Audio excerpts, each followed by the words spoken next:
Mes chers jeunes compatriotes, je suis Maurice Kamto, militant politique et par ailleurs Président National du Mouvement pour la Renaissance du Cameroun. À l'occasion de la fête de la jeunesse, devenue un rendez-vous républicain, je vous adresse cette année non pas un discours de circonstance, mais une invitation à rejoindre la table de discussion. Discussion sur votre devenir en tant que catégorie particulière de notre population, discussion sur le devenir de notre pays, le Cameroun. D'emblée, nous pouvons faire ensemble le constat des dégâts causés au cours des dernières décennies à notre cher et beau pays. Je m'adresse à vous au moment où l'atteinte à la sécurité de notre pays par la secte obscurantiste Boko Haram continue à faire de nombreuses victimes, même si nos héroïques forces de défense leur ont infligé des coups mortels.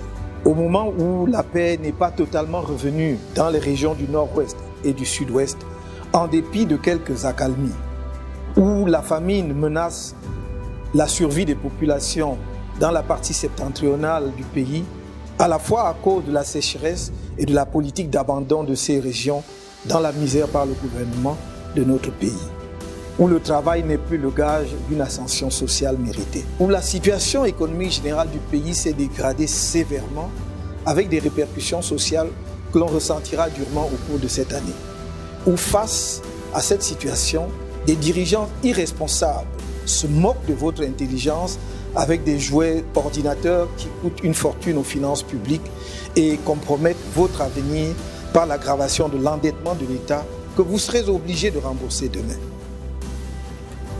Et où l'on ouvre en pleine année académique des institutions publiques d'enseignement supérieur sans locaux appropriés ni enseignants qualifiés en nombre suffisant, non pour exécuter un plan de l'enseignement supérieur, mais dans le cadre d'une opération purement électoraliste. Après l'échec piteux de l'opération don d'ordinateur, le président sortant espère relancer sa campagne électorale par de tels actes politiciens dont les conséquences seront désastreuses sur la qualité de la formation des jeunes.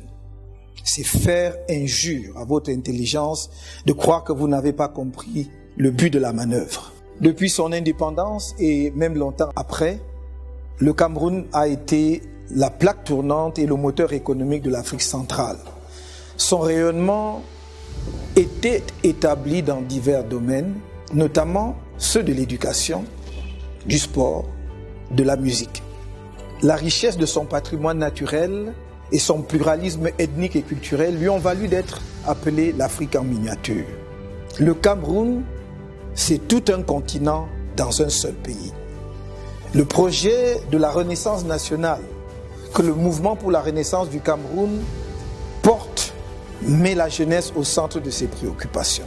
Cela est vérifiable dans la vision du Cameroun que nous avons adoptée dès la naissance du MRC en 2012. Il s'agit d'une offre spécifique, cohérente, pour combattre le chômage des jeunes qui est un véritable cancer social et pour les préparer à relever le défi de la modernisation du pays dans un monde global marqué par la rapidité et une compétition impitoyable. Le projet que notre parti propose à la jeunesse est dénommé Pacte Jeune. Il consiste en un trépied dont le pilier central est l'éducation, le deuxième pilier, la formation, et le troisième, la recherche-innovation. Sur le pilier éducatif, je n'ai cessé de dire depuis plusieurs années que notre système éducatif doit faire l'objet d'un changement radical par la mise en place d'un nouveau modèle. Le système éducatif actuel a fait son temps. Il avait été conçu principalement pour former un personnel d'administration du jeune État du Cameroun et la substitution des Camerounais aux cadres expatriés qui contrôlaient alors tous les principaux secteurs d'activité du pays. Ce système éducatif a donné tout ce qu'il avait à donner. Il est désormais dépassé. Il doit donc être changé de la maternelle à l'enseignement supérieur par un système qui éveille chez l'enfant le sens de la découverte des choses de son environnement dès la maternelle offre aux jeunes des lycées et collèges de se familiariser avec le monde professionnel parallèlement à leurs études et aux jeunes universitaires d'explorer le monde de la recherche et de l'innovation. Une cérémonie nationale de l'excellence académique et scientifique sera organisée chaque année pour distinguer les meilleurs de notre système éducatif. Le pilier formation entend offrir à tout jeune, diplômé et non diplômé, une chance d'avoir un métier qui lui assure un emploi décent grâce à des formations sur mesure dans des centres de formation professionnelle et des centres des métiers. Il s'agit pour celui qui est nanti d'un diplôme, qui ne trouve pas d'emploi ou qui voudrait changer de métier, de suivre une formation et un métier précis pour une durée pouvant aller de 3 mois à 24 mois au maximum, afin de changer le couloir initial dans lequel il a été placé par son diplôme pour un nouveau couloir de spécialisation qui leur garantit un métier. Pour un jeune non diplômé, il s'agira de faire l'apprentissage d'un métier en rapport avec ses aptitudes, par compagnonnage d'anciens expérimentés intervenant dans des centres de métiers. Ainsi, par exemple, une jeune fille ou un jeune garçon qui a quitté trop tôt le système scolaire pourra faire dans ces centres respectivement l'apprentissage du métier de coiffeuse ou celui de menuisier, de fromagère ou de sculpteur-décorateur, des métiers de l'agriculture ou de l'artisanat, etc. Les centres de formation professionnelle et les centres des métiers serviront ainsi de passerelle d'un couloir de formation à un autre et d'un métier à un autre. Des prix des meilleurs apprentis seront décernés annuellement. Le pilier recherche-innovation permettra aux jeunes, sortant en particulier des filières scientifiques et techniques, de bénéficier de tout l'encadrement institutionnel et financier nécessaire à la mise au point des produits de leur intelligence. Ils trouveront auprès des pouvoirs publics l'écoute, l'encadrement et l'accompagnement dont ils auront besoin pour la mise au point des prototypes de leurs inventions et la facilitation de la mise en relation avec le monde industriel et le milieu des affaires. Notre projet est de signer demain des conventions de projet avec chaque structure publique de recherche et de formation technique pour la mise au point d'un produit précis dans un délai déterminé. Ne recevront le soutien des financements publics que celles des structures qui auront atteint les objectifs conventionnels. Des prix nationaux de l'innovation dotés de sommes importantes seront décernés chaque année. Pour les métiers artistiques, des structures appropriées telles que les écoles de musique et de danse seront mises en place au moins dans le cadre des complexes artistiques qui seront établis au niveau de chaque chef-lieu de région, l'ensemble devant être couronné par une Académie nationale des arts. L'État ne pouvant à lui seul résoudre les problèmes d'employabilité, il faut compter sur l'émergence d'une nouvelle classe entrepreneuriale qui servira de locomotive pour la création d'emplois dans divers secteurs. Nous avons un idéal devant nous, le panafricanisme. Mais j'ai à cet égard une approche pragmatique pour sa réalisation. Sans attendre sa mise en œuvre au niveau continental, ce qui peut prendre un certain temps encore, je vous invite à la réalisation sans tarder des États-Unis d'Afrique centrale, rêvés par Barthélemy Boganda, centrafricain. Je vous appelle à lancer dès que possible le mouvement jeunesse fédéraliste d'Afrique centrale. Dear young compatriots, my interest in the youth and their problems is not new because it does not come from a political calculation. It is the expression of my acute awareness that youth is the part of life where each person can achieve the most for himself and for the nation. This is the period when everyone's performance is higher. This is how our country, richly endowed by nature and history, has witnessed the development over time and at different moments of young people with exceptional talents, proud ambassadors of Cameroon in almost every field.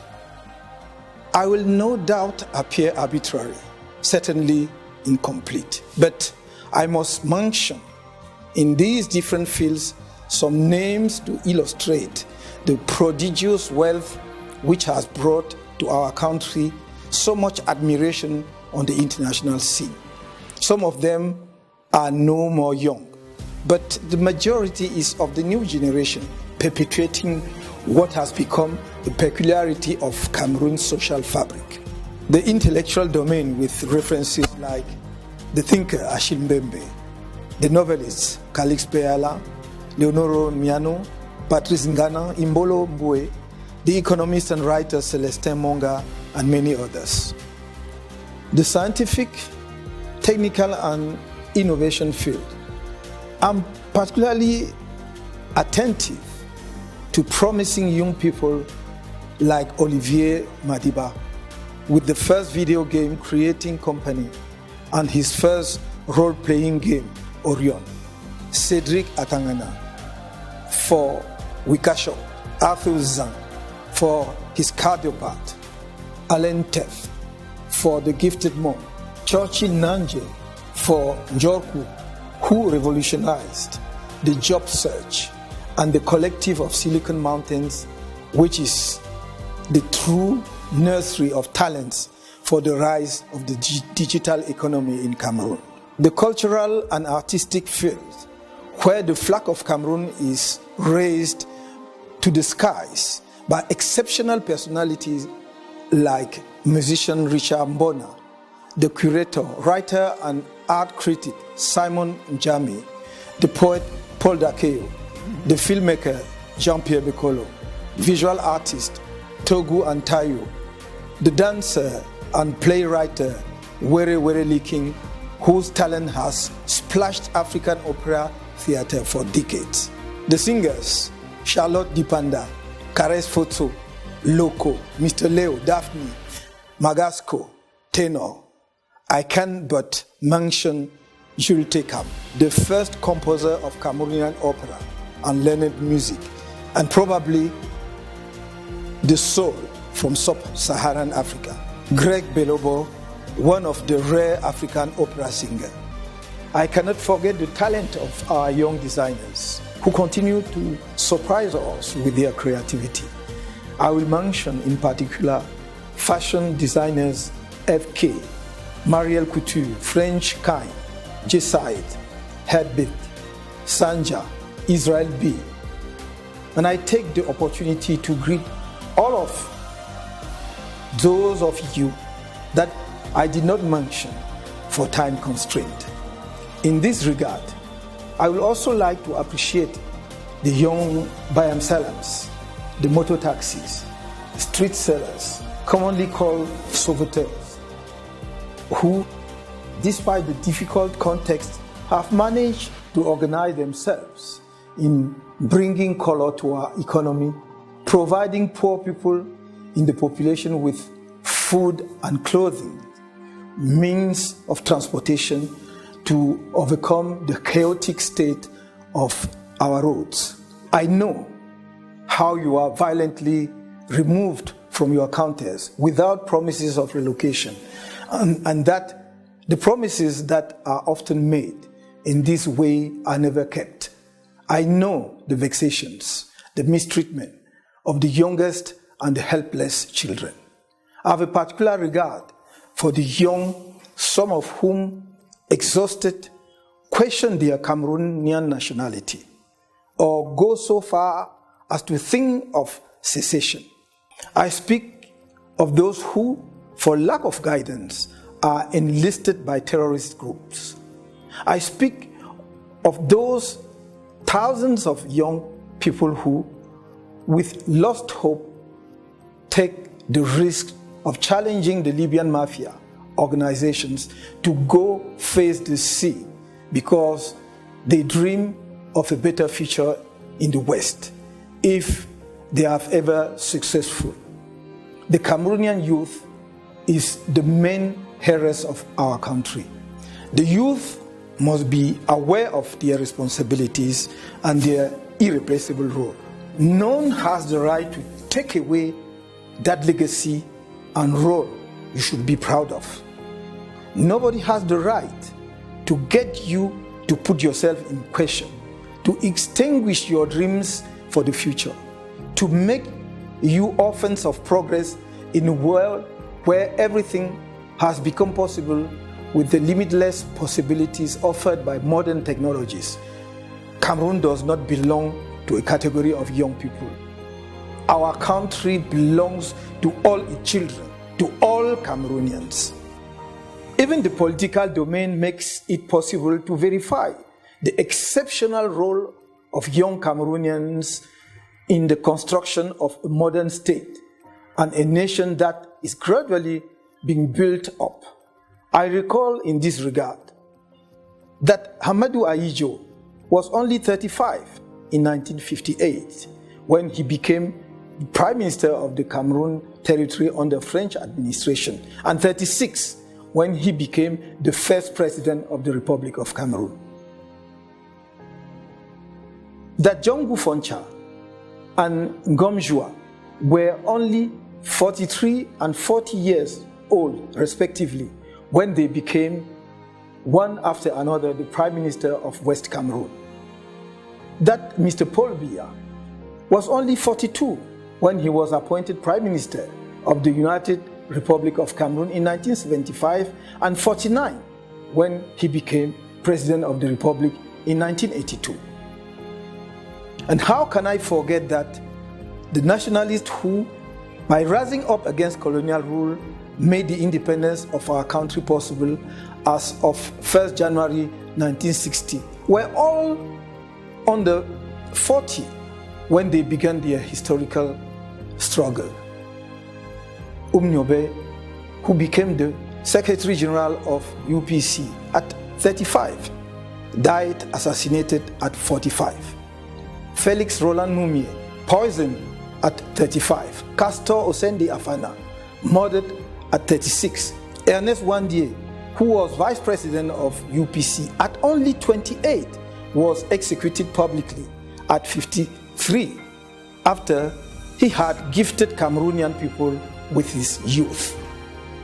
If I recall these unforgettable, emblematic figures, it is to tell you that you cannot allow yourself to be spectators of your lives and of your future, nor postpone your civic involvement with an indifference that would be costly tomorrow. Even if you are not a militant of a political party, even if you do not want to campaign in a political party, get involved in the citizen action of registration on the electoral list. Go and vote when the time comes, and make sure none changes your democratic choice of leaders of our country. Your future depends on it.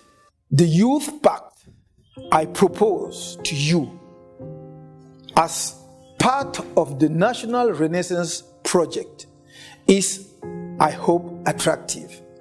But it will remain mere ideas if each one of you did not get involved as part of a new awareness of the issues and challenges that are those of today's world, and even more so tomorrow.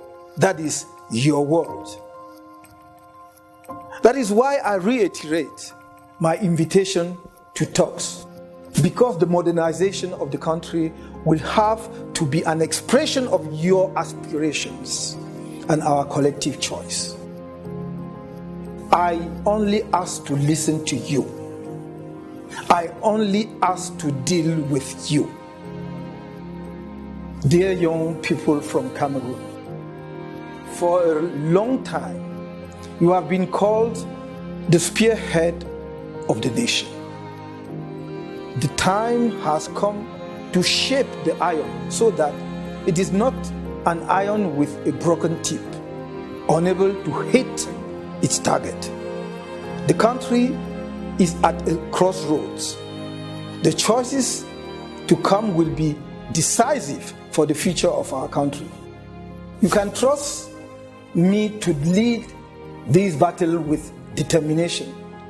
As for me, I'm counting on you.